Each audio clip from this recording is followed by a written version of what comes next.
ကိုယ့်ရဲ့ဇာတိမြေပြန်ဖို့အရေးနဲ့ပတ်သက်ပြီးမှကျွန်တော်ဒီရခိုင်ကနေထွက်လာတဲ့နေ့ကလေးက day 1 ကလေးကနေစဉ်းစားထားတဲ့အရန်ကြီးမားတဲ့ကျွန်တော်တို့တော်လန်ရေးခီးရဲ့လက်ကြောင်းတစ်ခုဖြစ်ပါတယ်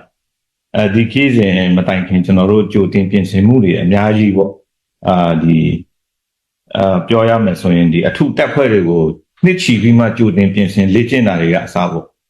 ဘယ်နေရာမှာဘလို့ဆိုတဲ့ဟာမျိုး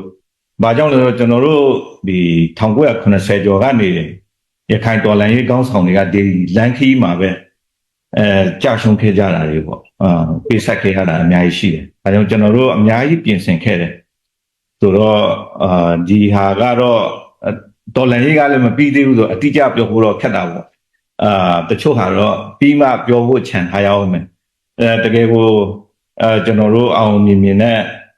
လာခဲ့ကြတယ်ဒီရခိုင်ကိုယ့်ရဲ့ဇာတိမြေကိုခြေချတဲ့ချိန်မှာတော့တကယ်မိုးတွင်းပေါ့6လပိုင်း6ရက်တကယ်အမတ်တရားလည်းဖြစ်တာပေါ့ဒီကိုယ့်ရဲ့ဇာတိမြေခြေချတဲ့ချိန်မှာဒီကိုယ့်ရဲ့ဒီပင်လေပြင်ကဖြတ်လာတဲ့လေပြည့်လေငင်းလေးတွေပေါ့အဲ့ဒီအရသာလေးတွေကစားဖို့တကယ်ကျွန်တော်တို့အတွက်ဆိုရင်ထူးခြားပါတယ်ပြီးမှဒီကာလကကျွန်တော်တို့ဒီရခိုင်ပြည်သူတွေရဲ့အခက်အခဲဆုံးကာလတွေဖြစ်တယ်ပြီးမှတိုက်ပွဲတွေအနေနဲ့ဆိုရင်လည်းအရင်ပြင်းထန်တဲ့တိုက်ပွဲတွေကိုဆင်နွှဲနေရတယ်ဆိုတော့ပြည်သူတွေရဲ့အခက်အခဲတွေနဲ့အတူတဘောရက်တည်ပြီးမှဒီကျွန်တော်တို့ရဲဘော်တွေနဲ့အရင်ကတည်းကလည်းအတူပါပဲဒါပေမဲ့ဒီတနေတဲ့တမှုတဲ့အောက်ပေါ့နော်ဒီနေရာမှာရက်တည်ပြီးမှဒီအခက်အခဲဆုံးအခြေအနေတွေကိုရုန်းကန်မယ်အတူတဘောတိုက်ပွဲပေါ့ဝင်မယ်ဆိုတော့ခံစားချက်နဲ့ပြည်သူတွေတက်လည်းအားရှိတယ်ရဲဘော်တွေအတွက်လည်းအရန်အလွန်အင်မတန်မှတန်ဖိုးရှိတဲ့ဒါကျွန်တော်တို့သမိုင်းရဲ့ခြေလှမ်းတစ်ရပ်ဖြစ်ပါတယ်ရခိုင်ဒေသတစ်ခုရဲ့အခြေအနေကိုထောက်ပြီးပြောဆိုခြင်းထက်မြန်မာတနိုင်ငံလုံးအခြေအနေရော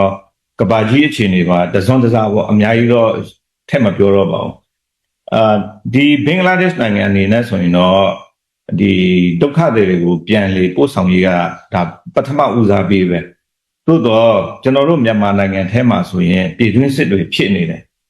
ပြည်တွင်းစစ်နဲ့တွဲပါလာတဲ့ငတ်မော့ခေါင်းပါမှုတွေတခြားပြဿနာတွေအများကြီးရှိနေတယ်ဒါကဒီပြဿနာကိုဖြေရှင်းဖို့ဆိုတာကျွန်တော်တို့အတွက်ပထမဦးစားပေးဒီဒုက္ခတွေကပ်မှလည်းပဲဒီကမ္ဘာပြဿနာတွေနဲ့ဆက်ပြီးမှအရင်လိုမျိုးအလှငွေတွေမရလာတော့ဘူးဆိုတော့ဒုက္ခတွေကိုလက်ခံထားတဲ့အိမ်ရှင်နိုင်ငံကလည်းသူ့အထုပ်